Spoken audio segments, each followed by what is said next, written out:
Yes, okay, tugenda baso Shapilo Killing House Production ichatandika butandisi Alari Cohen Production itandika butandisi kasitoba ngonyumero action eno tusomulude a William Lastic Film tuchali kunyanjula yayo sagala bakunyumirize Vamo Means Production nga bulijjo tutandise Mani ya Kakopo ye film etandise kakati nga tutandika mugarange bakulengeza engeri y'omusirikale ataddeko uniform ya police era ne batugana Tom Atkins yakulembedde abazanyi mu sinema yeteekateeka ng'omusirikale ina anagenda ku duty tobulwako badge eyogera erinnya lyo nti yegwe Kodero Bruce Campbell ekyatandika tugenda maaso saagala bakunyumirize natenga bulijjo nagambye minze nkwereza munange omusirikale yeteekateeka ayambala bulungi atali kugaani oba kiremya yenna Lauren London omusirikale yeteekateeka ayambadde bulungi omusirikale ninseba alina okulukinga smart on duty olina okusiba n'onywera omusipi anti abantu bogenda okulwanagana nabo bakulimino nabo bakuba engwara Richard Roundtree ekyali kunyanjula egenda maaso kale nno nga bw'omanyi nti ebyokwasa amateeka mubaamu embirigo tobulwako batoni William Smith ku screen tukyali kunyanjula yayo egenda maaso eno saagala bakunyumirize n'emmundu tebulawo ayina revolver n'alyoka ateekamu shells amasasi revolver n'agamba emundu eno eyitibwa revolver lwa nsonga ekyusa revolver Robert Zida ku screen eno tolina gisubwa era bw'amala ogiroodingamu amasasi n'alyoka agisa mu kiraato Sherry North ekyali ntandikwa firimu egenda maaso munnange musirikale omutendeke bw'oba ogenda okwasa amateeka oba n'empingu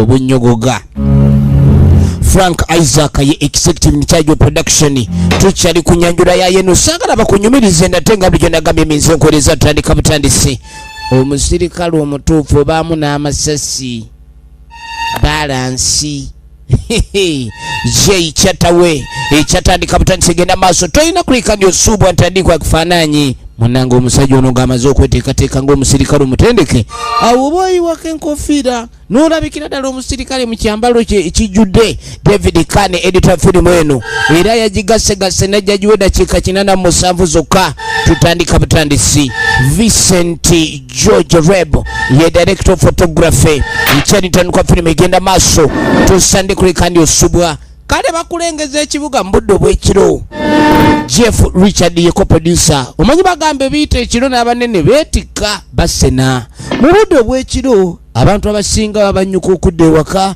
abalala baba bagendako mu night clubs kakati bwe tuzze kano kabaala kakola emisana n'ekiro era mubaamu abakozi abakola emisana n'ekiro kakati abakozi ababa bakoze emisana ate akawungeezi baba banyuka James Cleckenhozi ye executive producer mwana muwala ono ng'amaze okunyuka akwata ekkubo yeeyongerayo Lale Cohen ye yakuwandiikidde ate nga ye producer budde bwa kiro street nzikakkamu omuntu otambula William Lastig ye director of film ate ali buzibu bwa misango tosuubira buzibu bwonna nga omanyi era obudde obw'ekiro omuntu atambula kuddaka teri buzibu akuna tabu akuna sida munange omuwala atambula street ez'ebibuga nga bw'ozimanyiwo nayolekera bali ntuma ayina ensawo ye yakwata mu nsawo n'ajjamu oba ebisumuluzo alaga oba anaatera otuuka gye ebisumuluzo anaatera otuuka eka agenda budde bwakira amaduuka gonna street abantu bagaddewo dda atambula talina buzibu talina bwatya aba agenda ogenda okweregereza leta ensawo leta sente pasente toganira sente nze nkwakya toganira sente nkagamba kuleeta sente kyokka tekata nsawo tensawo lwaki tota nsawo mukazi gwo n'otusa obwavu muve ku nsawo sita nsawo omukazi aganidde ensawo kaganidde ensawo va ku nsawo leka genda mwana muwala ng'aba mulemesa wuuli adduse yanguwa kanaakulya gyatugende yanguwa omukazi agenda ne sente tetujja kusula njala tugisiibe n'enkya bitawo bino byonna bikolebwa waliwo omutuuze abadde akuŋŋaanya kasasiro ng'alaba ababbi bano tebaakoma okwo ne batandika okugoberera omwana ow'obuwala bamuyisaawo omwana n'adduka ng'agenda mukazikiza gye batamulabira baagala sente kankuba katya nze nampulira olubalu ntungunu ne kagenda n'ensawo owulidde bakyala kyempadde tekaagala kukola tebayagala kukola naye baagala okufuna baagala ebyenfuna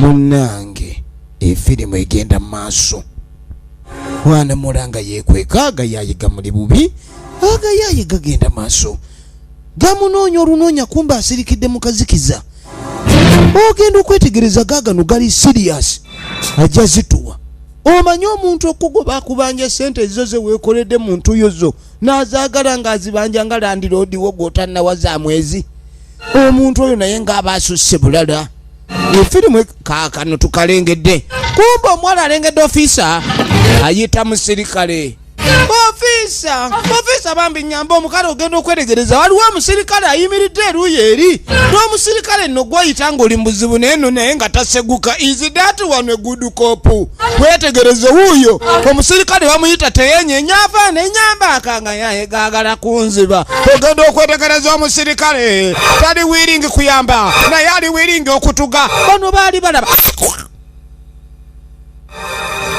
kufa bash musirikale kyoyo ababbi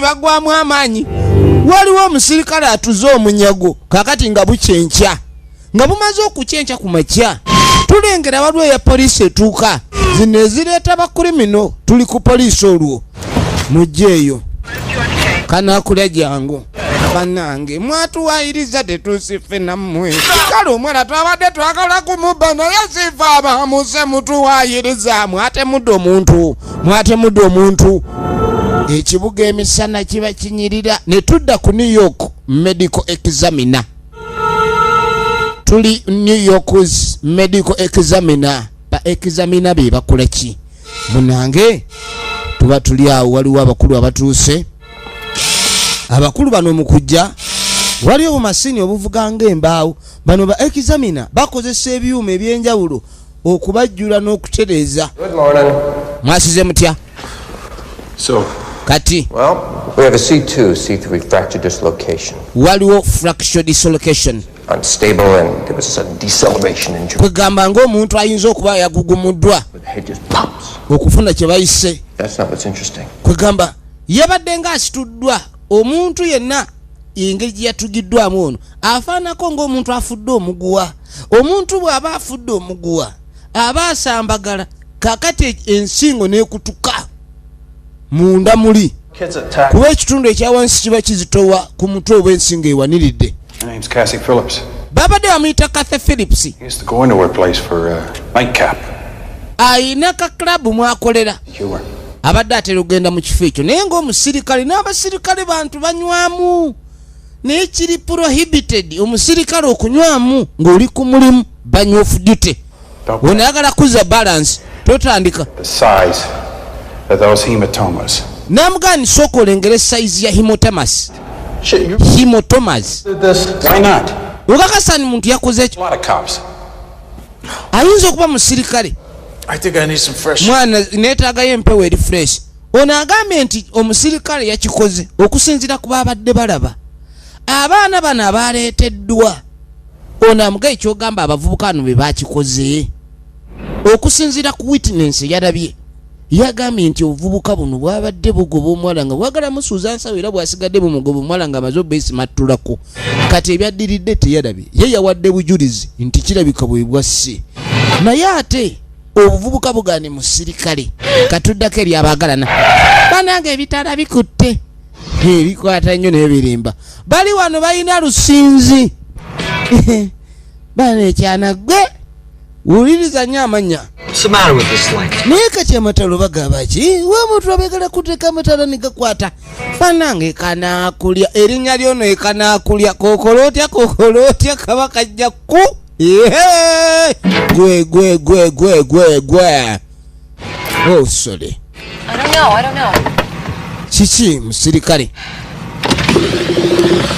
ali ku duty kiro omukulu kiki officer jangu ndowooza ayagala omugoberere genda omugoberere goberera amateeka ate akuyisa ate ogaana oyagala atwongere ebibonereza abasirikale banyiiga nnyo ayinza okuba atula betwagala oba oli awo omwezi guno tanafuna bamwagala munange tompa tiketi ndala insuransi yange bajja ginzijako ogenda okweregereza banange omusirikale banange omwalangalaba omulenzi boyfriend waneba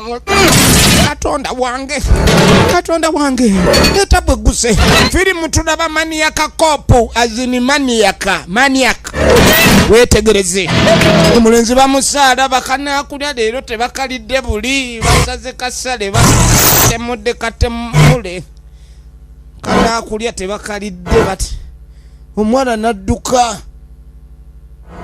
wataasa obulamu kati munange Detective Lieutenant McRae yetaaga okulaba kono nti mulekajje n'ayingirawo ye detective abazudde kyekiro Lieutenant ng'atuula ku byalabiddwa Seems that you automatically assumed that it was a police officer instead of wagambye nti omuntu ayakoze kyayinza okuba musirikale. like a cop. He didn't kill the girl. He wanted a witness. Well, there you are.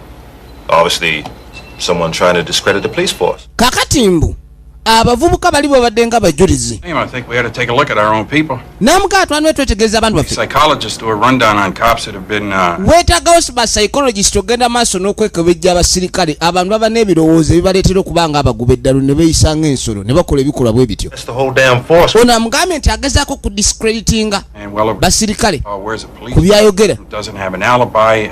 I don't know where to start to look, Commissioner. Kati ngamuga simanyi wakutandikira kwekebejja komisona kubanga onoonya alibi abavubuka bano kyekyandibadde kibaleetera okutta. As long as we can. He'll kill again. Tulina ofuna ono mu budde bwe tuba tetukyukaza ajja kuddamu atte. You know a hell of a lot about this guy. Naye olabika omanyi bingi ku musajja ono gwamanyi neddirwa nadda. Anytime, Commissioner. Ddiwe basembayo yeggwe okukebera. Didn't you try to shoot yourself a couple of years back? Emyaka egisemebega twabula wagezaako okuba essasi bwe tuba twogera ku basirikale abalina ebizibu ku mutwe naawe oli omu ku bo. Went off. Kati mbwe mundu ye yateguka Partner was killed in line of duty. ne patanaawo yattibwa masekati g'omulimu ne mundu era yeetegulaawo. You haven't been on an even keel ever since. Even naawe kenyininyini obadde oyinamu obuzibu. smile very much. Owulidde ddi lwosembayo okumwenya bwe bamugamba okumwenya omwami ono naye abadde n'ekizibu tamwenyangako. Omuntu yenna atamwenya mu bulamu obwa bulijjo naawe oba oliko ekizibu olwamugawo okumwenya n'akola ki n'ayuza emimwa alabike ng'amwenya ekiro efirimu egenda mu maaso. Kaakati waliwo omuyimbi nga bw'omanyi emirimu gy'abayimbi bano bakola ki banyuka kiro. Abayimbi bano banyuka kiro. Kati obeera ng'oli muyimbi upcoming tekiba nti oli muyimbi omuto nti era oba muto mu myaka. Upcoming osobola n'okubeerawo myaka 5 naye ng'oli upcoming. Kati omuyimbi oba bava ku show kwate kuba ayitawo okulira we nava abaddeka bananga ate nkoze ekinze sinayimba ku nnyimba za buwe munjagaza ki kumbagana okwetegereza nfudde kano si mateeka buno butemu nadduka banange munyambe. Omanyi boyimbira oba obasanyusa ku siteegi baba bakwagala nnyo ku stage era bakufaako nnyo ng'oli ku stage. Kati mbulamu bwo bulijjo okyolimpa weka banange munyambe waliwo banange genda nawolekanira edi budde bwakwebaka. Kati yagenda n'asaba obuyambi ku sayidi eya loogi ne bamugoba. Abantu bali bize eri basimba bitooke byabwe bagoba bazuukusa basimba bitooke ozuukusa bantu. Nazzaako omusajja watu yazzaako buza yayita obuyambi buno obudde bwe yaseerera n'agwa mu nkokota embisi. Wogenda okuseerera omusajja yamunyiga omutwe mu nkokota embisi bannange. Nkokoto enkeera balina kusimayo musime. Yagudde mu nkokoto babaali bagezaako kuddaabiriza Poliisi yajja musimayo busimi. A cocktail waitress, a drunk driver, now this musician, all killed by a uniformed police officer. Kakati abantu okufa drunk driver. Mbu driver yabadde omutamiivu. Nga kwotadde noono omuyimbi eyatiddwa. Bino byonna bigambika okuba nti omuntu abikola musirikale ali mu uniform. Uniform. Omuntu yenna ajambadde bw'akola ekintu ekitajjansa ebbala eryo liba lyetimbye ku poliisi yonna. Era ebbala eryo linaaba si lyangu. Ono meeya jukira meeya be balinga ebatwala poliisi. Firimu egenda maaso. Munnange omutemu agenda maaso n'okutta nga bw'ayagala. Tetumanyi lwaki atta abantu. Kati munnange akawungeezi ako waliwo omukyala eyajja atambula mpola. Owaaye wankubidde. Ye Lieutenant McRae, Detective Lieutenant McRae. Mbadde njagala okulaba. Gina, this isn't about romance. Yamugaa kino sikiri ku romance. Kirabika yalina nga akagato kerudda nga atera n'ayambalamu. Naye kaali kannamawulire. Kati yamuyita nga aliwo ensonga. Most people, they respect the uniform. They'll do anything the cop tells them, including... Yamugamba nti omuntu yenna awa omusirikale ekitiibwa. Era omuntu asobola okukola ekintu kyonna omusirikale ayambadde uniform kyamugamba okukola.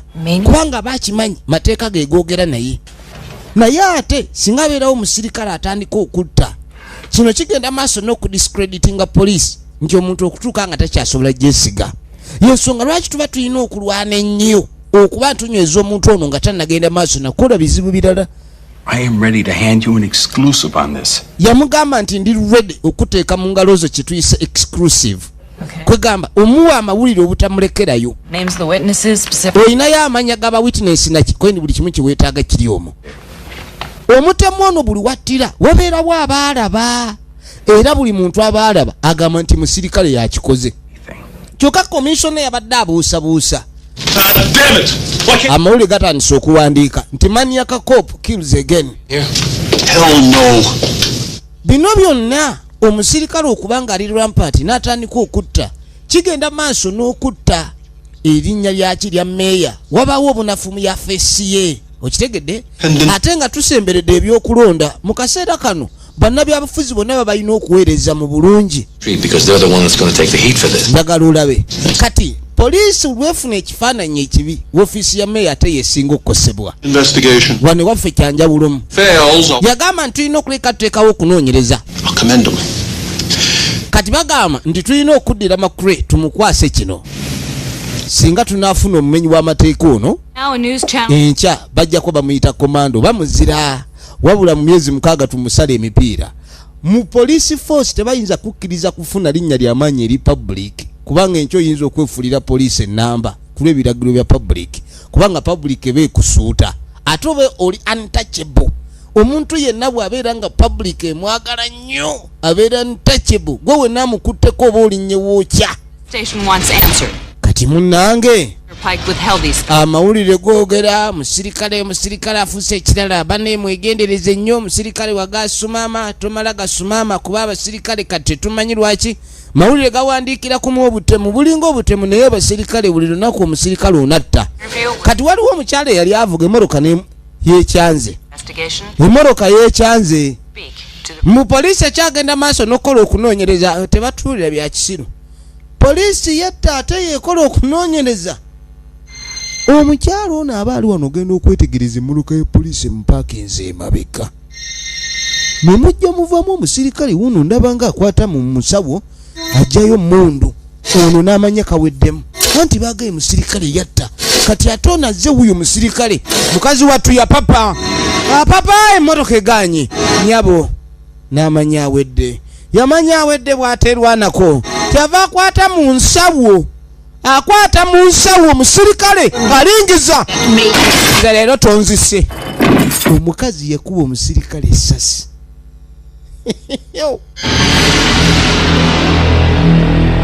Ono awedde. Firimu egenda mu maaso. Kati omuntu yenna ajja kwanguyirwa okutta omusirikale alina ekyokwekwasa. Nze nabadde manyi ye mutemu. Musirikale omukubba essasi nogaba ne mu nsonyi nabadde manyi ye mutemu. So what do? Naturally you write in a letter accusing him of being a killer, right? baba nno 4 weeks before I... kati ekibuuzo kiri nti ani atemula 8%. obutemu buno nga bugenda mu maaso nagga efirimu yaffe eno ekutuusiddwa ku banafu aba FX Kampala be bokka abagenda okuyigiriza ku nkola eya forex trade basanga bannamasuba Kampala genda oyige enkola ya forex trade kuba kati ensi yonna weeri tugenze ku ngeri ya digital. It's all about digital currency.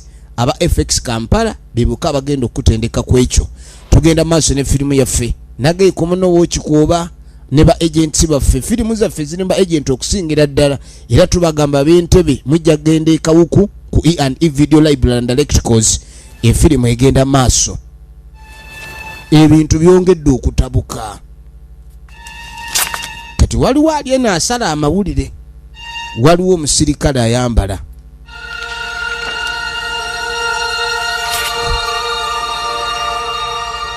mukyala wuuyo mukyala yasituka atunula ng'omweraliikirivu omukazi ono yasanga omwami ayambala omwami musirikale I didn't know you were on duty tonight. mala simanyi nti ogenda kukola ekiro None of us on overtime. ate buli kimu male kugamba nti leero nkola leero basikola Night? It worries me when you work so much at night. namugaa neeraliikirira nnyo buli wokola ekiro okola nnyo ekiro mba mweraliikirivu You don't talk about it much. lwaki toyagala kyogerako nnyo When I come home, I want to forget. nze nno bwe nkomayo ekamba nyakwerabira Makes me feel left out, Jack. nawe mpulira mulini ng'asuuliddwawo jaka Me. ndaba nga atakyandiko When they dropped out of the therapy. nagga ogende ebintu bya therapy wabivaako oli awo Well, my fault now, is it? kati oyagala kugamba nti nze buzibu I did everything I could to hold this marriage. nze nno nkoze buli kimu kyonna ekisoboka okulaba nga obufumbo buno bukola You're over. Yeah, well, it's not. olinga agamba nti tebukyaliwo That's why you're taking so much overtime to get away. yensonga lwaki ennaku zino okola nnyo n'olwayo n'otayagala nakudda obanga ayagala okubutadda gyendi Sometimes you wake up screaming like you can't breathe. olumu ozuukuka olekana nga tasobola It kusa might hurt me in your sleep. mpulirira ddala obuzibu Have I ever hurt you? kati yamugaa nti mpulira obuzibu olumu mba ntya nti osobola okunnumya nga weebase omuntu ayebaka n'aleekaana mu buliri akuliraawo omugere aloota agoba ababbi I don't know why. kati ono amubuuza nali nkulumizaako bambi Go out tonight. Stay with tofuluma tusigale ffenna leero Can I? I'm on the duty roster. ndi ku mulimu Over the weekend, we'll kati kale ku wiikendi country. tujja kutambulako ebbali w'ekibuga Hey, bw'aba amukwatako n'asemberayo ontya obwenkanidde awo I don't know what's happening to me. simanyi kiri ku nze I don't like being alone till all I naye saagala kubeera bw'omu ewaka hear things. mpulira ebintu Think I hear things. ndowooza mpulira ebintu the doors. ndeka gwe buli kaseera obeera aweezigira weegiza oba oyagala kuvaako waya lwaki togenda ew'omusawo n'omugaawo olina bizibu Look, kalino kankusiba ezzipu obufumbo ng'omukyalo omukwano gwe guweddewo buli kimu abeera kyakutoba Just sleeping too much, you know. They say that can be depressing to a person. nawe oba oli awo neebaka nnyo n'okwebaka nnyo kiyinza okuba kindeetera obuzibu atya tamanyi kyatya kakyava amusiibula n'amugamba abeere nga yeerabirira ng'atambula yonna gy'alaze koini bulijjo ebyo byogera kati essimu evuga essimu bw'evuga weetegereze essimu yavuga kwe kujja agikwate He went out again, didn't azeemu n'atambula si kyekyo Who is this? onaani Why do you keep calling me? lwaki bulijjo nkubira amasimu Why does Jack keep killing people? nkuboolera oyo baawo yatta abantu waliwo essimu emukubirwa bamu baawo atta neera agenze kutta kati omukazi ono tayagala kikkiriza kitegeeza bulijjo essimu zino zimukubirwa naye takkiriza ni baawe mutemu wabula yatandika omutya tamanyi na lwaki amutya kyamugambye naye nga kirabika ekituufu lwaki amutya amasimu gano agamukubira oli amuga baawe yatta era agenze kutta omulese agende ategedde atya nti ono afulumye kati musajja mukulu ng'ayitawo atambuza bigere kati omukazi kye yakola yafuluma ava ku apartment building yaabwe kwe kumulengera nga gwerayo afunyemu n'akabundu mu nsawo baawe musirikale kwe kutandika ogoberera omwami atandise ogoberera omwami ono omwami yamugoberera ayagala alabe eddala ekituufu kye boogera omwami muttemu ddala ekituufu atta omwami ono atemula ebyaddala omwami ono atemula ebyaddala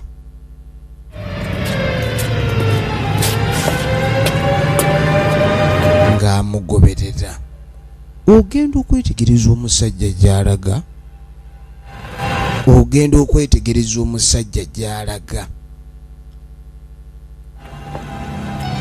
omusajja gy'alaga agenze mu buno bumoteeri waliwo hotel ne motel kati bumotero buno bubanga buloogi omuntu ojja buzi n'osasula n'oyingira mu kasenge ke bakuwa gw'omanyi oba oba ofunye ebyokulya batofunye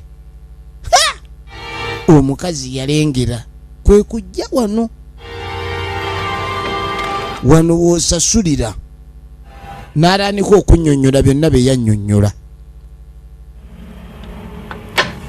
ng'ajja n'ekisumuluzo okimanyi nti omuntu oyinza okugamba nti nina omukulu gwe ngenda okusinkana mu kasenge ke kati mpa ekisumuluzo oba oli aŋŋambye musangeyo ogenda okwetegereza yasanga wano yunifoomu 2 eza poliisi ogenda okwetegereza Why did you follow me? banange lwaki ongoberera laba okwekaza I thought nalowoozeza yabadde amanyi omwami agenda kutemula amasimu bulijjo agamukubirwamu gabbaawo mutemu alowooza ne leero agenze ettemula kati najja alabe kumbe era omwami ali mu kutemula I wanted to tell you, but kale bulijjo njagala okikubuulira nga njagala okugamba lwaki bulijjo bwe tubeera mu buliri mba mboggola ng'embwa nga njagala onobe ogambye eki yali yafunayo dda musirikale munne gw'ayagala ngenda battamu embi nedda ekyo ekigambo kinene kati okuttira omuntu kinene nnyo we kati aba akozeewo ki kakati ye yakusanga oli mbuzi oba yakusanga oli nte yakusanga oli nte oba goonya olyoka otte munno yamugamba muleka agende yaswala mukazi wattu katonda wange abasajja bamu aba yakoowadde omukazi naye nga tamanyi waamukooyera aba tamanyi waamukooyera kati yadduka yava ka budget in adduka ddeeka kimuwedde bwe bamuyolera omukazi bamulidde enkya bano be bakozi abakola ku budget in n'okuleeta butawulo okukyusa masuuka bakazi baabwe nno bakazi batu nno balaba ebizibu gwe kubamu akase oyoza amasuuka mu loogi bannange ngobo eminyira buli eka simanyi wenkyogera bane temunafuluma abamuno temunafuluma ssaawa zibanyaza ku makya sya leero tugambe emikolo mwaligise nga nte kutomera buli kimu muligita buligisi muli nte balabe baligita buligisi mwagala kuleeta wano damage muyina osasula akebera aganoonya agenda otuuka mu kisenge nanga abaami n'abakyala omukazi baamusse kati jjukira oli yasuze mu loogi kati ye yakeera kuvaayo n'agenda wa ku mulimu ndowooza ne munne naye mukazi we baamussa ate ne bamusuula mu loogi kati aba ali ako jangu ssebo ye Bruce Campbell abalaba firimu nga Evil Dead ekitundu ekisookera ddala Evil Dead Bruce Campbell. So, have you decided where you're going to settle down after you retire? Owadolo watugamba oyagala kuwumula kozi ogenda kudda nga owumudde. About your wife. Kiri ku mukazi wo. She called you to complain about her trouble. Alabika akukubidde n'akugamba ebizibu. So the two of you haven't been getting along? Ekitegeeza mu ababiri mbadde muke. Negwe Captain Ripley. Mpite Captain tumalaga mpita Liplo kutalimva. Any of your business. Kati nkubuuza ebya family yange byakwatiranga ko wotandiko yingira mu bya family. Tetuli ku bya family nga issues ng'ez'abayombye. Omukazi yattiddwa. Bamusaze ekimiro okuva kutu mpaka kutu, ear to ear. No, you gotta be wrong. Olabye bubi. Mwalabye bubi. You want to see the pretty pictures? Yo! She ran out. I thought she went back home. Nalowooza omukazi azzeeka. Wabaddewo. I tried to stop her, but Nabadde ngejja kumuyimiriza. Norman Forrest. Before you say anything else, Ng'ate onayogera kirala. I better read you your rights. Kankuweyo amagezi amatono.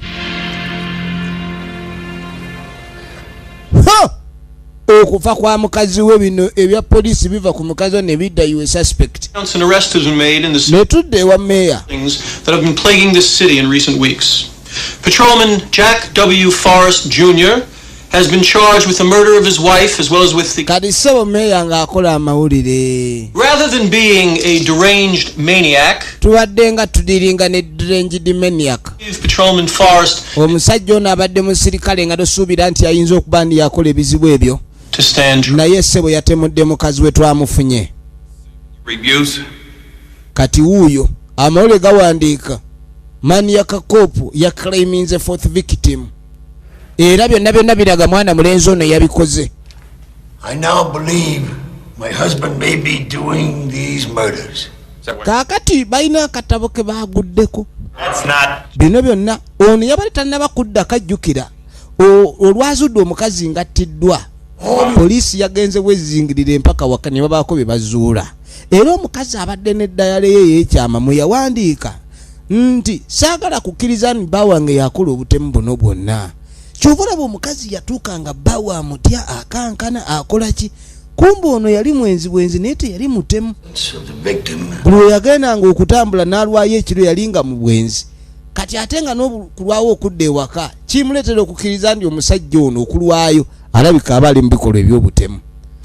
Kati ye omukazi yalowooza agala okutaasa abantu.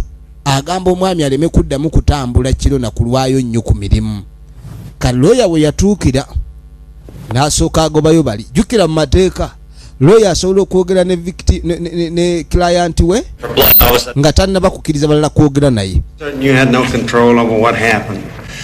Kaakati nga twagala okumanya ekituufu kye ekyabadde. Paul said, Ku kyonna ekyabaddewo bali be balinga be bali in control. maybe you don't. Kati looya alina kulabika nti amanya emboozi okuva ewoono era kyekimuleesa agiwulire.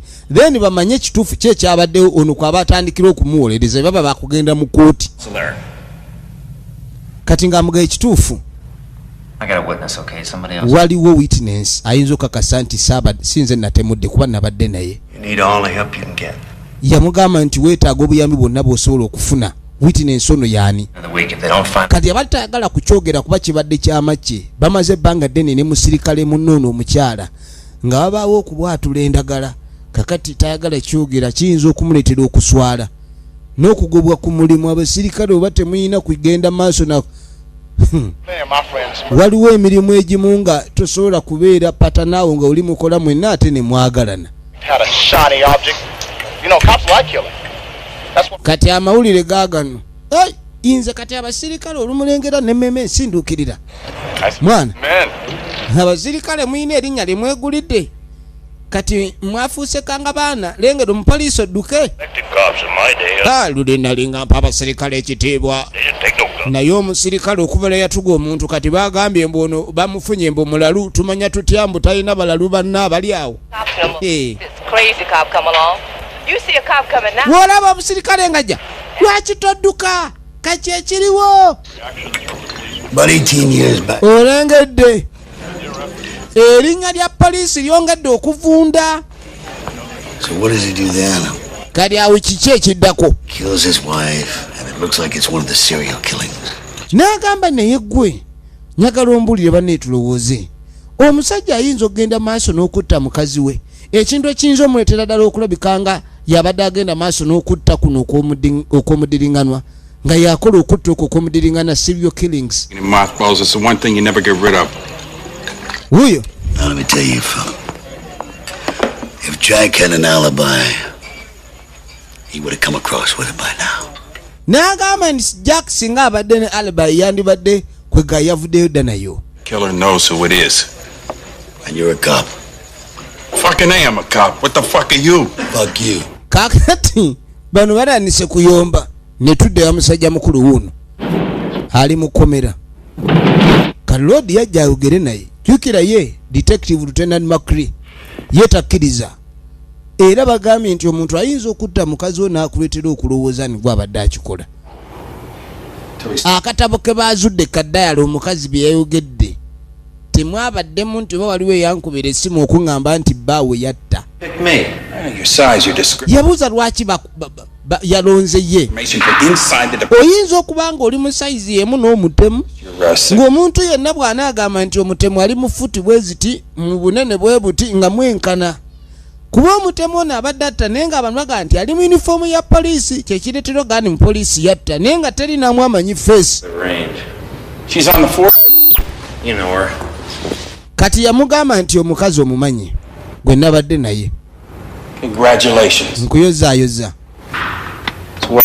Yeah, well, not well enough according to you. Where do I find her? Kati musanga wa On duty tonight.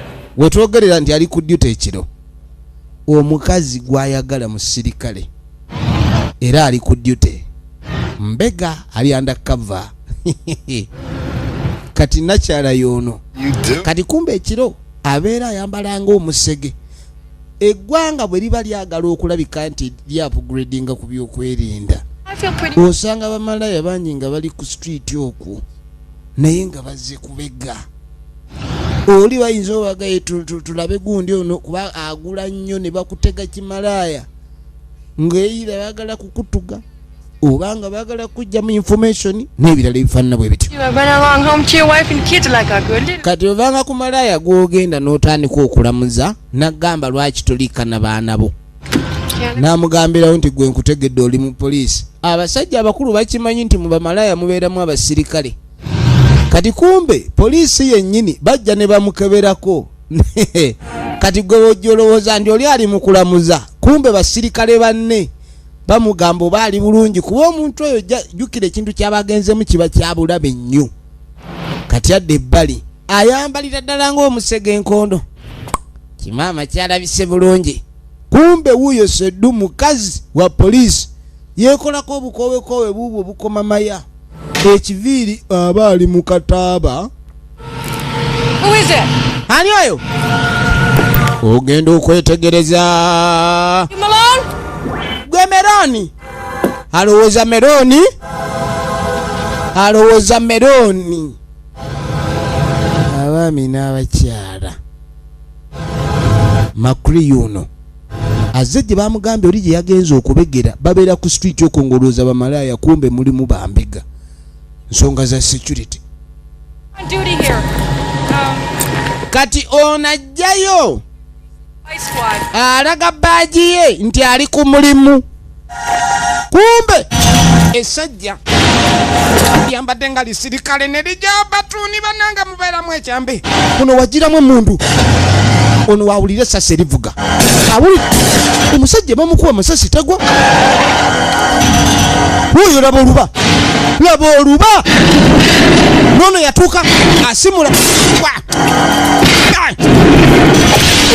Nyabo. Katonda wange. Nagironda buto. Gaweddemu. Essajja ne libulawo. Couldn't have just been a bulletproof vest. Kati ogenda okudda eno nti oba abadde ne bulletproof vest. Run me a tab, will you? Okay. Thanks. Yagamba nyalayika abadde ne bulletproof vest. Look at the marks on your throat. Amutaddeko ebizigiro. Abadde amutuze ateka omusajja abadde n'engalo nnene. Mbadde manyi buffalo yenkutte. He wasn't breathing. Omusajja abadde tassa. We won't put that in our report. Ekyo tusobola kiteeka mu lipooti bajja tuulira ng'abalalu naye nga bw'okyogera nange ndaba ng'akabonero k'okutya. Omanyi woba onywezeddwa ne puso ogiraba ng'empologoma. Last call. You want anything else? Waliwo ekirala? Yeah, one more round, doubles. Twongere raawundi endala doubles. trying to get me drunk. oyagala kuntamiza Just gonna stash away someplace for a few days for sake. naga njagala nkukweka awantu awamu wonomala ennaku bakume bulungi. We're signed to work. He sure as hell knows where you live. How could he? Omusajja ono bw'abanga ayagala kutemulayi kamayina gy'obeera toyinza kuddawo. Come on. Jack was deliberately set up. Somebody phoned his... n'agamba nti Jack alabika waliwo yagenze maaso n'omuseetinga kagenderere. Nolan.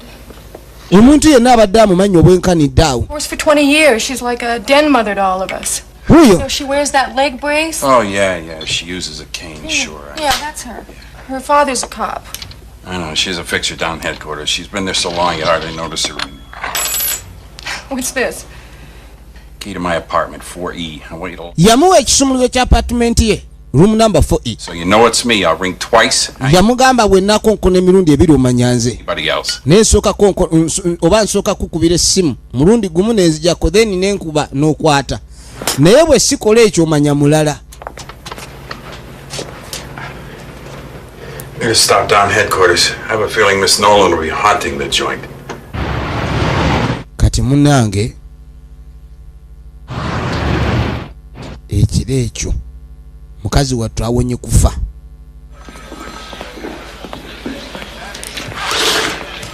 Craig, what'd you do to your hand?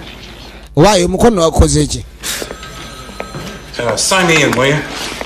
Yes. Nansayiningira akaawo. Kati mbu omukono guluma tasayininze. Kati ng'ayitawo. Ayagala kola kunoonyereza omusajja ono yabadde ayambadde ng'omusirikale yaani. Weetegereza yunifoomu ye. Bamubye amasasi nga tegamuyitamu. Nejjukira ono yamugambye nti bw'anaabanga musirikale ateekwa okubanga si wa wano oba si wa lwaleero ateekwa okubanga wadda. Kati waliwo omusirikale gwe bagamba nti ye mukadde ku poliisi kuno bandibadde beetaaga likodi ateekwa okubanga yazikuuma naye mulema. Kati ono yajjanga alowooza taliiwo omwala bw'amugambye ogenda okwetegereza gy'ali. Came at a very bad time. The computer is down. Ojjede mu biseera ebikyamu kompyuta teriiko. We ever police this town without a computer, huh? You requested information. You'll have to fill out this form and I'll... N'amugamba kwata foomu eyo gizeeko information gw'oyagala okumanya nja bikuwa enkya. Kompyuta mbu eri down. N'amuwa peeni. Probably have a hard time writing with this, Anna. Got 11 stitches tonight. Kyokka n'omukono guluma tasobola kuwandiika bulungi. We should know each other. We've probably been passing each other in the halls for years. N'amugamba ninga akumanyi. One friend in common. Who's that? Officer Mallory. Ye Officer Mallory. Teresa. She had a close call this evening. Why? What happened? She was working undercover vice. Ran into a psycho. Kakati omukyala amugambe nti ono naye baali bamanyiganye. Ani? Officer Mallory. Jesus for that. Amumanyi Teresa. Fine girl. Olwaleero afunye obuzibu. I knew you'd be relieved to hear she was okay. Yeah, we should N'amugamba nnyo ojja kuba musanyufu bw'omanya nti ali okay. get to know each other. Sure. N'amugamba naawe era kijja kusanyusa tuba tugeze maaso n'okumanyagana. Kyewuunyisa omuntu n'abeera ng'akola ku poliisi naye nga tomumanyi naye ng'aluddewo. Better get that computer fixed. Kati yamugamba ni kompyuta we n'aba etededde nja kudda mbe nga nnoonya information gwe njagala. Kati ne foomu agenze nayo. Naye ng'ajjukira omwala eyamusindise wano. Balina okuleka ni banoonyereza ku basirikale bonna. Ono yasinga obukulu oba kale yasinga okuba nga aluddewo. Wuyo omukyala aluddewo nnyo ateekwa okuba nga amanyi bingi yandibadde amuyambako naye olutuuse amugaye kompyuta nfumu network teriiko. Kati omanyise buno omwami kye yakola ng'ajja kugoberera mukazi ono. Agenda omulaba asimbula alina okugulu okumu kwa kyuma kwegamba baakubajja bubazzi. Naye abadde ayogedde naye ono waapikingidde interest kuba ono yaddaze kubaako kyafuna naye ng'ejja apikinzemu interest. Omukazi ono lwaki adde ayogera amagamaga atamwatamwa ng'amugoberera. Kati omanye ekintu ekisinga okwewuunyisa ku luguudo oyinza obutamanya nti waliwo akugoberera kuba emmotoka tebeemu ku luguudo mpozi nga it's a private road ng'oluguudo lutuukaka mmotoka zibaako. Kati ono yamugoberera. Omukazi ono kiki? Waliwo railway crossing. Wuno n'ataaninga left. Ataaninze left. Yamugoberera ne maama. Adda waka. Omanyi omuntu omulaba mu njogera n'omanya nti ono alina kyakweka. Kati ate omukazi yafuga ayolekera sayidi eno. Kuba obanga atuuka obanga ali ku mwalo oba kale emaali we zituukira omukazi nga yeggulira. Kati ono emmoloka ye yagireka wali. Omukazi ono kansooka endabe najja ng'alingiza kiro. Omukazi ono akukuta. Ogenda okwetegereza waliwo eri akagamo ndi piya 14. Jukira ne ku mwalo omuntu obeerako ne nannyini nga woga nti nze eryato eryange lipaakinga wano. Bagamba oba ono ye nannyini mwalo. Wabaayo mwalo si ogw'engege. Newankubadde nazo zisobola otutuukirawo. Ono yajja agoberera omukazi.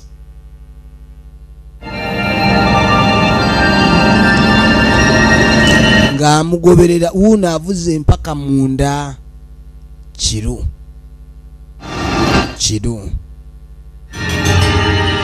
Mala kulaba ono ddemu. Storage. Najjayo bunduki. Omukazi wuuno ajja asojjolimba.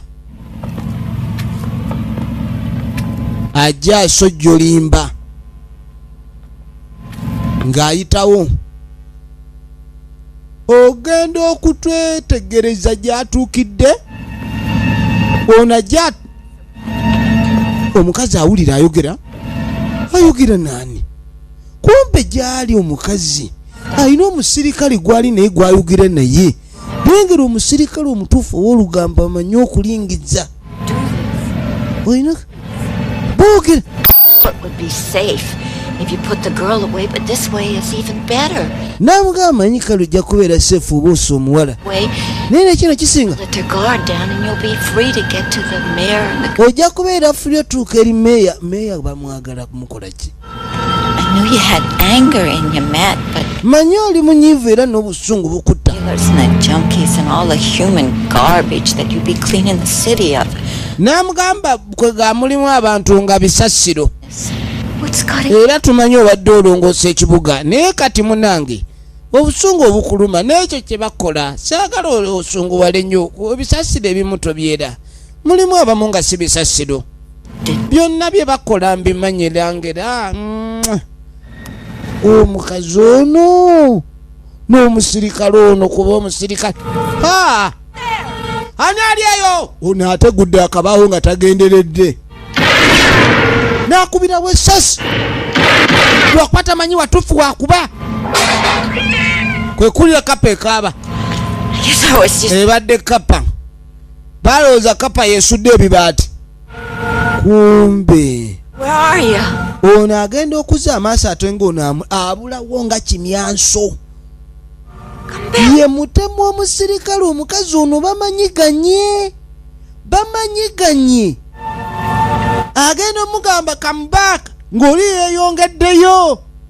Kati ono wuuno afuluma. Avaayo apapa. Wetegereze. Hey, you! Gwe gundi wayingidde otya? What are you doing? Ukola ki? I had to take a leak. You always take a leak with a... Mbw abadde azze okkojowa. Okkojowawa? Okkojowa kwa bika bingi. Waliwo okkojowa okw'obukessi nze ndi musirikale. Uliko jute? Ojja kunsonyiwa okubuuza. Yeah, nowadays everybody's packing a gun. I don't blame you. I should get hazard pay with this uniform. Uya? Yeah. Nga yeeyongerayo. Kirabye. Be demolished in a couple of weeks. Yeah, the whole city. Kirabye. Kati yakomawo. Kyeyalabye. Waliwo omusajja gwe bali bayita mafia boss. Bali bamuyita Kodero. Ye buli yakusanga wabbye. Kobe nga wabbye kati ka kibiriti sasi. ne wobeera wabbye embuzi oba wagibyeko kugulu sasi ye kenyini yali mulamuzi yesimanye ejjaji jjule era ye musirikale wakwatirako yali tazanya ne ba criminal. I hate to admit it, but he used to like to come in here and look at his clippings, just like you're doing. Naga sagala kyogera naye Shame about what happened to him. ekituufu kibinye kyamutuuka ku kiswaza. Did to him, putting him in Sing Sing with all those criminals he'd been chasing all those years. Baamuteeka mu kkomera lyerimu n'abo bonna ba criminal be yali ng'akwata mu myaka. Omusirikale buli woogoba ba criminal n'obassa mu kaduukulu bukya naawe n'obasangayo ng'ozizza omusango ogukosibya. It's no wife. I guess 100% cop like no time for personal life, huh? Kakati yalaba bino siye 100% ku personal life gye yeetaga ey'omwami ono. Himself a real nice girl. I think he would have gotten married. Yalina omukazi omulungi kata bafumbirwe. Sure. Yeah. Brought her in here one time to yamuleetanga bano ne yeeraga nti yalina embooko. Much to look at, but nice. Mwala ali mulungi. Of course, a cop. Era naye ng'ali musirikale. Must have taken it pretty hard, huh? Worse than that. Ulira. Right after he was convicted, ono bwe baamusiba omwami trying to kill herself. Omuwala kata yette. For a Catholic girl to do. She crippled herself. Yeeramaza. Thanks, Clancy. Weebale nnyo Clancy. Make cops like him anymore. Tewakyali basirikale balinga ye. He still is. Agambye nti omusajja ono yalina omuwala eyali amwagala. Omuwala yali amwagala nnyo. Era mbulodi bwe baamusiba omuteeka mu kkomera ekyo kyaluma nnyo omukazi kwe kweremaza kubanga yo omukwano gwe gwali gukoma kwoli. Era bwe baagala nti omusajja mufu naye mbu omuwala ono naye yali musirikale yali muwala mulungi ne yeeremaza. Ladies and gentlemen, mulowooza yaani? Kaakati tukomawo ku Pier 14. Lodi gye yabadde ekiro Detective Lieutenant McRae omusajja gy'asula ali mu uniform eya poliisi wabula tafa masasi. Balowoozeza nti ayambadde bulletproof wabula amawulire gagamba mbu yafa ebbanga ddene emabega. Kyokka wuuno mulamu. Mbu naye bwe yafa weetegereze omusajja waali ajjukira ebyaliwo. Baamusiba kukozesa excessive force manye ebintu by'amateeka muzibe. Yalinga akwata ba criminal bano abaleepinze gwe kasitakwata nga waleepinze omukazi akuttirawo. Kubanga yali alabanga amateeka manafu nnyo ku bakozi b'ebikolobero ye n'ayiiya enkola ye. Kati enkola gye yayiiya naye nga teri ku mateeka mbu ne ba criminal babeera ne rights. Omuntu eyaleepinze omuntu oba natta omuntu ate mbu tateekeddwa kuttibwa ate nga ye yasse. Nanti mbwe ebibi bibiri tebifuuka kirungi kimu. Kati baamuyingiza mu kkomera. Bwe baamutwala mu kkomera gano gw'owulira maximum jails, maximum security. Maximum security. Nagamba waliwo enjawulo wakati wa jail ne prison. Okitegedde ne detention byonna biwulikika nga kusiba. Naye wabeerawo ekisinga ku kinne kyakyo obukambwe. Munange ng'aleeteddwa mu kkomera abatuuze baamutunuulira. Abasinga bonna kane gabasinga bwe yayingira ekkomera baamulaba bubi. Waali byonna abijjukira. Era lunaku lumu yali agenda maaso n'okunaaba ali mu kunaaba. Era bwe baamala omusalaasala omusajja obulamu obulamu ne bukendeera. Efirimu egenda mu maaso. Bino byonna abijjukira. Sajja ekintu kye baamukola obusungu bumutta. Baani abaamuteeka mu kkomera ne tudde ewa meeya. Boy, this is great. Kino kirungi. Meet the mayor. Mayor. What did I do to deserve this honor? Kati ompite leero ekitiibwa nga kyamaanyi. A lot of questions earlier today. Nina ebibuuzo benya kubuuza. How did you know that? Oh, we keep an eye on him. So what do you want to know about? Kati yamugamba ni McRae yazze nga baako byakubuuza. Kwe ndi kyadde alakumanya ki? Cordell. Yabadde alakumanya ku Cordell. Buried.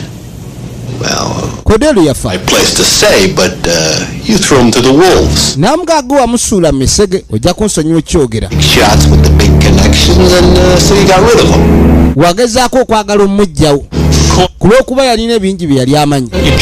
Omanyi bw'obeera nga oli mu mayoral office oba office eyo bwa meya naye nga naawe olina ebintu by'otambuza nga bimenya amateeka kubanga abamu bakozesa big offices ezo na bagamba nga bagezaako okwagala executinga plans zaabwe ezimu zibeera political naye nga abeerawo ne personal interests. Kati office eyo ekola ssente nnene okusinga omusaala gwa meya oguli fomu gwawufuna ayina ssebo byafuyisaawo ebirala mu yafeesi ye. Kati wobeera n'omusirikale ku police force nga ng'oyo n'otamujjaawo naawe olunaku lumu ayinza okukuba obugatto. Kati kye yakola essajja limujjukiza ne limugaago wamujjawo onoosonyiwa kikugamba. Kaaka tugenda okukwata ekkuba okudda wano. Matt Cordell?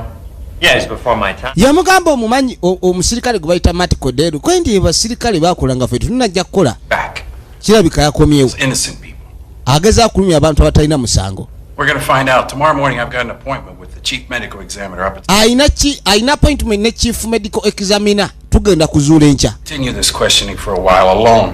Mumbulize ebibuuzo ebimu nga bwe nzijja. Enkya ina appointment ne chief medical examiner ow'ekkomera.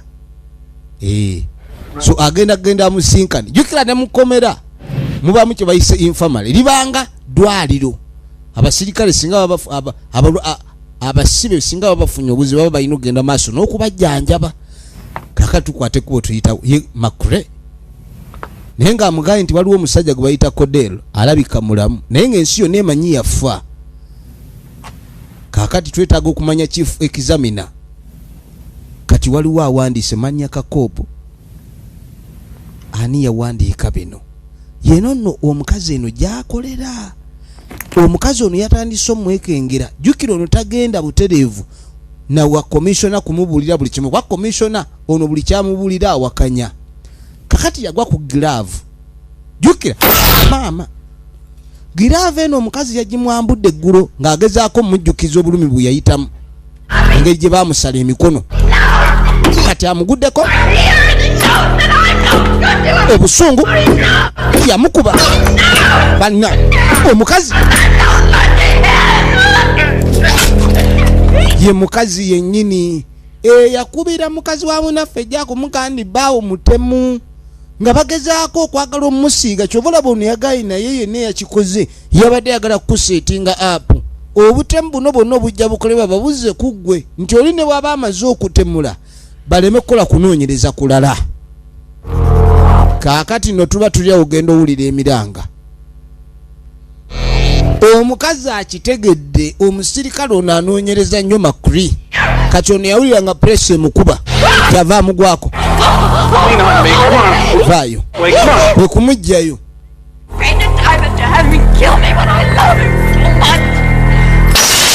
Baba bali awo akyawuza nti omusajja amwagala.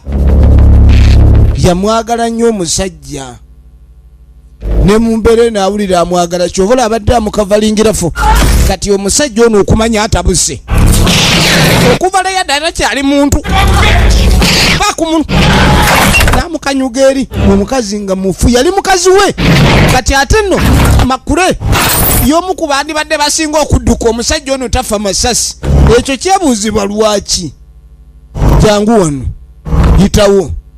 Wetegereze firimu. Bano bawulidde abakaba ebweru. Bano ekyo kitulira abakaba atogwa tulinkisa what's going on. Kumbe nono naye yabadde azze kwekabira. Abasirikale bonna ku polisi bafu.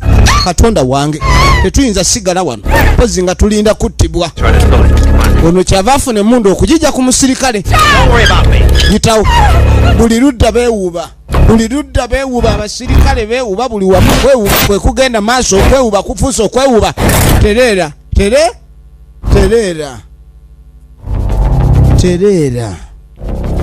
tuutuno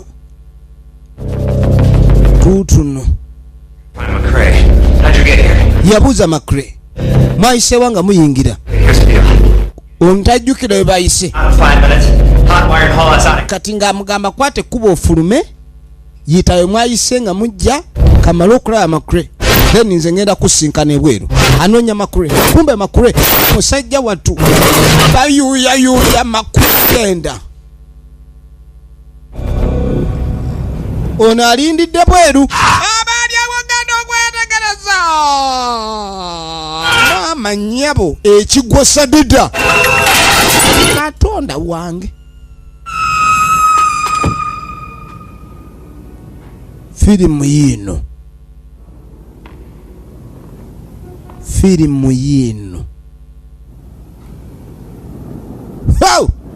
bamukanyuze bamuyisizaawo wawe Keep your hands where I can see them. Emikono gikumire wenjirabira kuba oli wano tabusi bantu oyo omukanyuze lwaki otabanno bakukoze eki musajja gwe twakulabye ni tugamba oteekwa okuba oliri muli wankwe kati omutemu oyagala ne wano noono omuseba waye damba ofudde kwata bulo tojja kumpayiriza nga nkulaba nze nneme kubalula waliwo abakomawo Okay. kale okujja muze welcome to the party if I may say can now put your hands where I can see them nayuza emikono agiraba kuba tugaye tugise wagirabira ono yakwata munene bayuza McRae, Sally, Nolan, 9 others.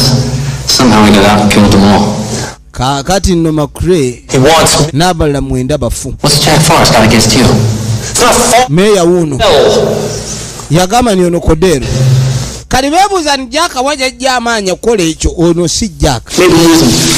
The way he looked at me after that sentencing, he knew I pulled all the strings. He knew it. Engeri gye yali atunula nga tumutadde mu kooti mu kaguli engeri gye yantunuulira alabika yamanya nze musibisizza kati obuzibu buzze abantu batiddwa ku poliisi nnyo embeera eyongedde tabuka kati amawulire gavuddeyo Kodero kyokka meya tasobola kukyogerako nti Kodero kuba tolina bwekisa mu mitwe gy'abantu balamu nti omuntu eyaffa era gwe bamanyi nti yafa ate kati mbu waali ekigambo oti abantu ekyo ne bakikkiriza.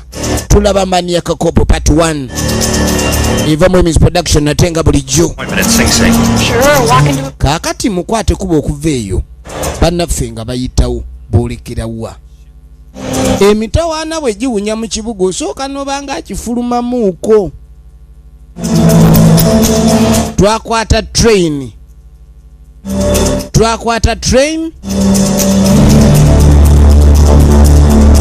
twasibira kukomera musajja mukulu ng'ajja kukomera n'omukyala jukira Kodero sole munaffe Makure yagambye mbu ayina appointment yabadde na appointment ne chief bana bakulu okwekebejja emirambo n'ekisigadde kati nga bajja. Yes, can I help you? Yeah, we've got a meeting with your Dr. Gruber. We're a little... Twin appointment with Dr. Gruber. Detective Frank McRae. Mugame Detective Frank McRae. Back to your left. All right, thank you. Namugani muite wano. Chuka ngodda ku kkono. We wali office. Cordell? Aren't many like that.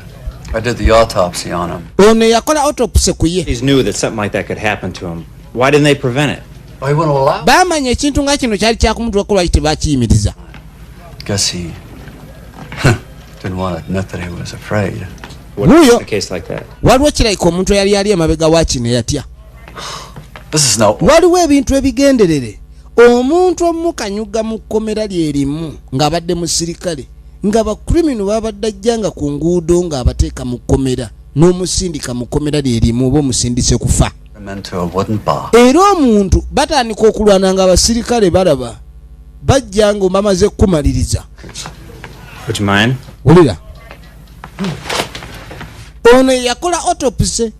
Omuntu yenna bw'attibwa mu kkomera baba balina osooka okukakasa. Jukira no bajjidde mannya ga Makure. Ne bajjayo fayiro. His body was claimed by a woman. I see. N'agamba nti omulambo gwe gwa claiming bw'omukazi. Waliwo omukazi eyagamba bamuwe omulambo. I think before. Omuntu yenna bw'attibwa mu kkomera be badde mbosaba omulambo baguziike nga bwe baagala. Something with a photograph on it.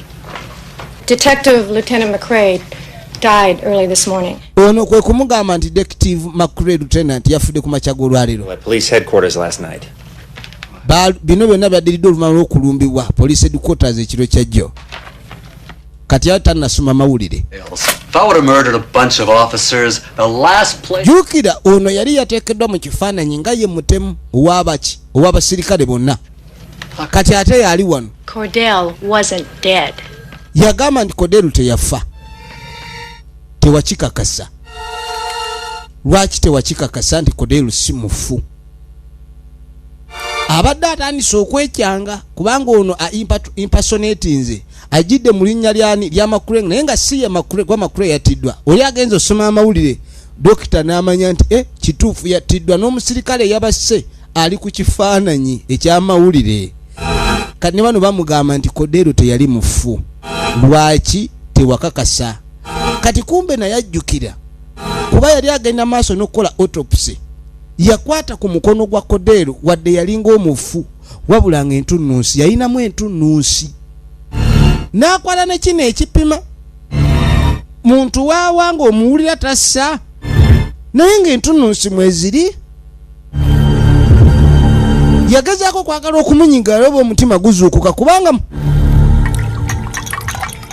ye n'awandiika nti oli afudde.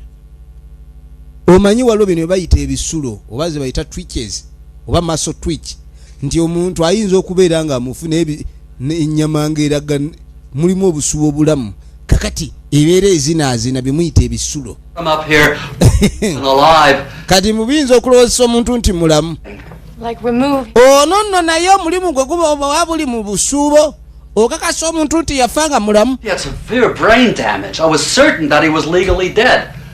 Ono yalowooza nti ku damage obwongo bwe yali etuuseeko omuntu obeera nga waliwo damage ennene ku bwongo. Toyina bugamba omuntu nti akyali mulamu kubanga omuntu ayinza okuba omulamu atya nti obwongo buyinza okufa n'omutima ne gufa nga amawuggwe malamu. Omuntu ayinza okufa amawuggwe naye omutima mulamu n'obwongo. Kati oluusi ebyo kwe bakakasiza omuntu afudde naye ono agaye ku damage gye yayina ku mutwe. Obwongo bwali bumaze okulaga ni bufu.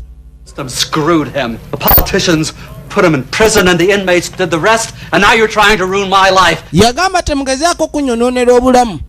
Ne mwerabira nti waliwo ba politician abamukanyuga mukomera. Abasibe ne bamumaliriza. Omuntu ayinza okutta n'amagezi. Si buli muntu nti atta omuntu nti amutta n'emmundu oba n'ejjambiya. Apaana. Omuntu ayinza okussa awantu n'amanya nti ekibira kiri kirimu empologoma. Ye n'akussaayo. N'akugamba nti yitaawo ng'ayagala empologoma ekulya aba akusse. Oba omuntu okusuza mu kayumba ng'akimanyi mulimu omusota. Ayinza n'okukuleetera naye agundi omusota gwe gwamusse kumbe waliwo yaguleese. Era tosobola kuba nakakasa nti omuntu oyo yattiddwa buttibwa. Kakati munange waliwo kye bayise annual parade. Poliisi ne bannamateeka n'ebitongole byonna byonna eby'amateeka ebikuuma ddembe balina okugenda maaso n'okuleka ne bakola ebikujjuko. Wakati mugenda maaso n'okukakasa nti poliisi ekyasobola okwesigibwa abantu. Ebintu ebisinga bijjanga ebyokusaaga neefuuka ennono naye nga kwegamba kwongera kuteekawo okukwatagana okwa poliisi n'omuntu wa bulijjo. Omuntu ayinza okulwawo okukwatagana n'ow'amagye ow'eggwanga naye ate nayanga okukwatagana n'owa poliisi kuba poliisi mummwe mwaba. So-called maniac cop have brought many hostile New Yorkers to New York's Fifth Avenue today. Okuva le bakituma maniac cop omusirikale yatabuka n'atandika okutta abantu atalina musango n'omuntu ne waba alina omusango era takkirizibwa kuttibwa. Kati abantu kibadde kibajjeemu obwesige eri poliisi. Munnange ebyo byonna bigenda maaso bano baabano.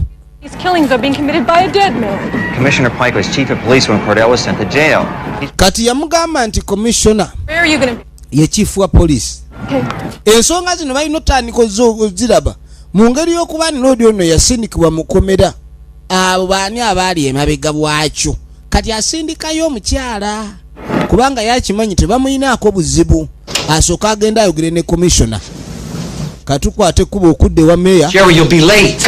You go. Ojja kuba kikeerezi genda. Tell them I'm not well enough. Bagambe nsiri muga genda. Expecting you. It'll be a... Bakusuubira abantu parade bakusuubira jangu. To hell with them. That's what Cordell wants me to do. Ekyo Cordell kyayagala. Nze ngende ku parade ya jantuke. No, I'm not stupid. Don't look at me as one. Stay calm. Kakan, I'm gay, don't look at me as one. Daylight or in a public place. Simusiru. Grandstand, been in here. Jukira. Ebigambo byogenda okwogera mu bantu akalulu kamu akagujja kabeere. Round me doubled. Simanyi. Ne security bajongezi. Dealing with a ghost. Kati yagala kungamba mutuddiringa na musambwa. Oba omuzimu nze ntyayo. Okutya kya buntu. Commissioners. Kakatuddako wa Chief Commissioner ali wano Richard Roundtree, original names. Look who just walked in. Laba gwe tuzude. Leka naawe. Ye Ripley. All right, everybody out of here. Kale mumusoke mufulume. All right, so where is the son of a bitch? Kati omusiru aliwa. To give himself up. Yagamba nti mwetegefu okwewayo emikono gy'amateeka. Giving orders now. Naye nga muli betegefu okugoberera ekituufu. Kweni kati gowe ebiragiro. You're wrong. It's a man. Byonna bye mugenda maaso n'omuyogerako bikyamu. Byonna bye muwadde amawulire omuwandiikako nti ye Mania Kakopo bikyamu. Omukyamu omutemu gy'ali Kodero. Nyabuto gwa ddalu ku makyanga tulaba. Kodero yafa. That's not before McCrae was murdered. Olaba ddage. I wasn't there. I was at a charity event. Mukisajja yafedda tuli wano ebintu birina genda maaso bulala oyagala tuzza mabega. Ye Chief Pike. I've got solid evidence this homicidal maniac is getting information from inside the department. His accomplice is a female employee, a police. Ogenda okwetegereza ate eddoboozi erizze. Waliwo eyabakubiddeko mbu yalina obujulizi nti omuntu afeedinga information Mania Kakopo oba omutemu atugumbula abantu owa poliisi ali munda ate nga mukazi. Nanyonyola omukazi ono nga bw'afaanana. Okimanyi nti ofaanana oyo gwe bagamba. Kati tulwano bulijjo tunoonya omutemu tukizudde yoli ate bulijjo boyfriend wo temukitukweka. Kati tukizudde omukazi abadde amusupplyinga information ali munda mu poliisi ate mukazi anyonyola alaga afaanana gwe. You know I'm telling you the truth about Cordell. N'agamba mukimanyi njogera mazima ku Kodero. Obwo bulimba. That's right, you better go, sir. You know, everyone else has left for the reviewing stand. Kakati no mukulu bamulinze kubanga parade egenda maaso. Understand? Bane muganya otegeera ni Kodero yaliwa. If you have any sense at all. Bw'oba olimu akategeera avumye. Booker. Musibirewo.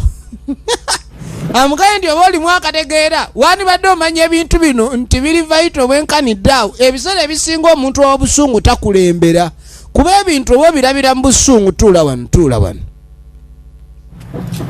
Soko tulawo kakati nze mbuzza oli mu poliisi nange ndi mu poliisi ni lwaki ate oba wagira omutemu omukazi onyirira bwotyo naffe wetuli wano oli kubali luboyera nkugamba. Never mind the tie. Come on. Bagenda ku parade. Commissioner. Bamugambye ekituufu na kumbe labikiri. Mwana beta. Kumba. Banange.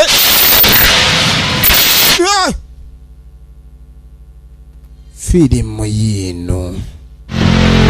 Jukira girave mu yatwalibwa. Mukazi we yabadde yagitwala. Omusajja yatabuse nnyo omukazi yamugayinidde ebyokutta bireke. Manyi lwaki otta waliwo ensonga ezaali zimuleetedde okutta naye alabika ezo yazivaako kati afuuse rampant. An act of vengeance against the city. You know, the truth is, darling. Kaakati omusajja kigambika ndi alayika ayagala kuwolera ku kibuga lwaki abantu b'ekibuga be baamuwaayo. Under arrest. Oyinza okunkwatira ano ng'omusibe. You know, you got a real rotten ass attitude. Nkulaba ddala oyina attitude embi. Downstairs. Yitawo nkutwali ne mukaduukulu saagala ebyo ekikazi n'okigamba ndi wano lubeera tekitegeera n'amussa ku mpingu. Fe abalina okuyamba ate oli wano otukambuwalira bukambuwalizi nze naga ekifu njogera naye towulira onsobedde emputtu gy'okulembeza kankulage nange nkusiba ate ne watabawo ekikolebwa onzanyisa nze olaba omwawe maama nyabo yarabbi obadde ayogera mumwa munene kibi omanye omumwa munene bas omutemu amutungiddewo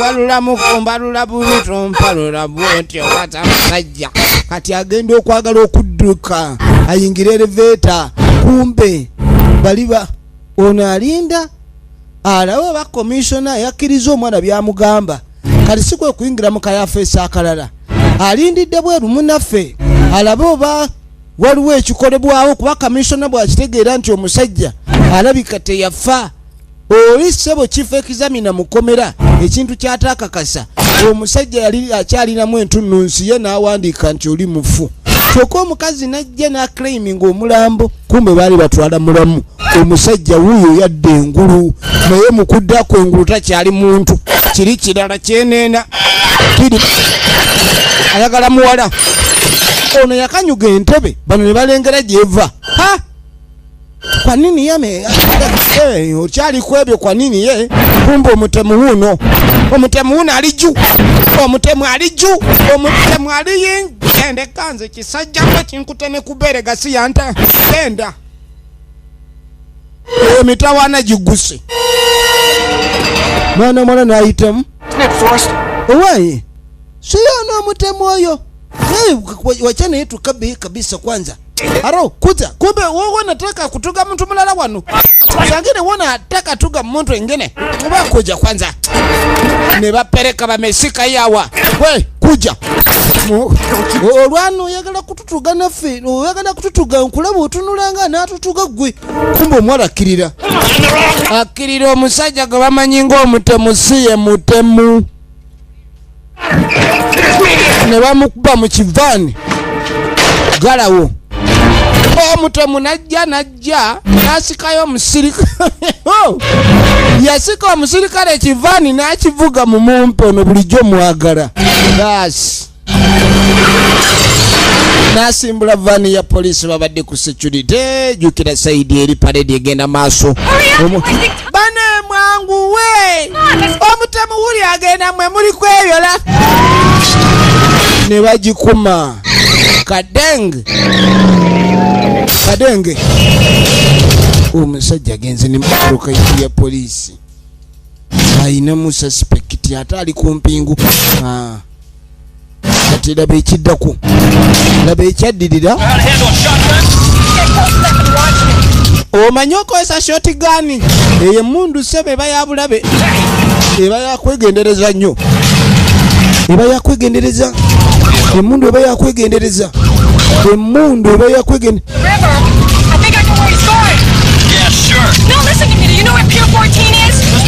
kadi yamugamba olowooza alagako endowooza manyi gyalaga ogambye eki ayinza okuba agenda ku piya 14 omanyi piya 14 gyeri kono tugende bawulidde Lieutenant McCrae yayogera bwe yagoberera omukazi ono yamusanga dda ku piya 14 gye yamusinkana ekiro ekyo kati ono naye yamanya alayika gyawulikedde kati bavuga gye boolekera avugirako ne kuwanuwe nekiyinza okuleeta okutabula mu kibuga akabenje saawa yonna ejagenda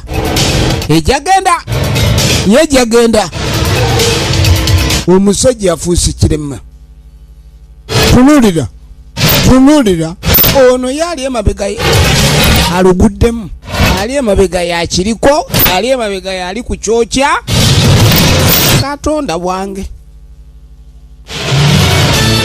esajja lyeyongeddeyo poliisi ekyagoba ono ayina okubanga bwasobola jjukira emmotoka erimu bazze emmotoka erimu baawe tayinza kumala galeka musajja ono agende maaso n'ekikolwa ekyo bwe bayita obuyambi poliisi taddeko kadenge tulengera yazeemu kadenge ono kamunguluza amukwatidde munda muno kamunguluza amukwatidde munda omusajja avugira wansi wa lutindo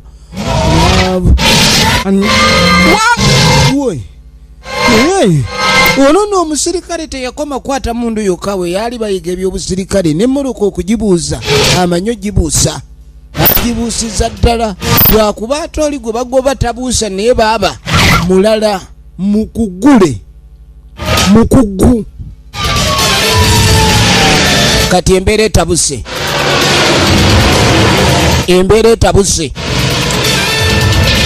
etabukidde ddala ayi ono ali bubi baaba kati ofisa beba security abakuuma wali wayimirira abayingira tubakebera nange bamutomedde rivansi bagiyuziza ladies and gentlemen ono omutemu ye kyeyategeera kyakutemula tayagala ebyo ajja kutemera buli amulemesa nga tuyingira Pier 14 ali munda avuze nga bw'asobola okukakasa ni poliisi temusanga ne bano batuuse n'avaayo ono ali mabega alingiza omusajja yakwata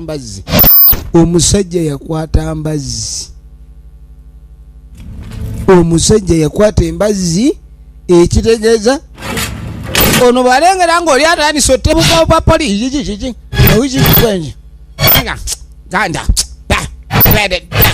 ndeka genda eri ono musajja atukwe kuwuga aveeyo awuga aveeyo ebintu tebibadde byangu omusajja bamulabyeko naye era abadde ayagala kudduka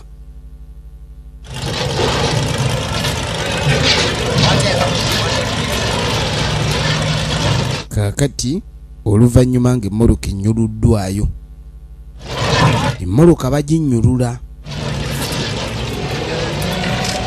emmotoka ng'emaze okunnyululwayo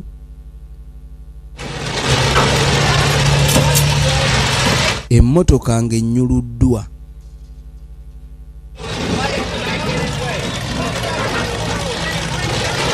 egiddwayo Kibanda mwali emuntu ne bazikokinga bakebera balabo b'omusajja mwali ekyo nakyo kibooko zitandikiraawo kuba bamwagala ogenda okebera omusajja taliiwo naye ku ndowooza ya poliisi nti ani ayinza okusimatuka ekigo ekyo. Ladies and gentlemen, omulambo gukyabuze kyokka ate eno waliwo engalo. Omusajja tabanga mulamu ne bano abamubika kijja mubali neyo kyananyiiga. It was Cordell. Abadde Cordell obwedda. But it's done. Kali kiwedde. Meya afunye essimu mu yafeesi ye. Lunatic. Abadde Cordell. I mean, there has to be some rational explanation. Kali bino byonna walina obaawo okunnyonnyola okulala. Leave me alone. Hold on. Sooka ondekemu baaba. Ono Sebo campaign manager we ayagala nnyo ebigambo ebifuluma mukama we nga tebyonoona kalulu kubako kasembedde. Munnabyabufuzi yenna oyiteeka okubanga bw'oba oyogera tobalaata toduulira tozanyira mu nsonga ziruma bantu. Bayinza okukyayirawo akalulu ne bakagaba nga bwe bayagadde. Kakati musajja mukulu mu ofiisi ye amawulire nga yakagafuna nti oli abadde Cordell ate tulengera ekigatto kya Cordell. Ogenda okwetegereza omusajja olwasimattuse bannange ali wa meeya be bamusiba bamutisa teyafa kati kuwolera kwe kuliwo. Wulira eyo yenkaaba ya meeya, yenkaaba ya meeya. Meeya yakigwako abadde Tom Atkins ngakwereza nga Frank McRae ate nga Jack Forrest nga mwana mulenzi ono ye Bruce Campbell original names. Niyo bweto begenze Robert Zida ngakuzanyira nga Matt Cordell. Tubagala nnyo mwenna abatwagala Uganda yonna abankuumire.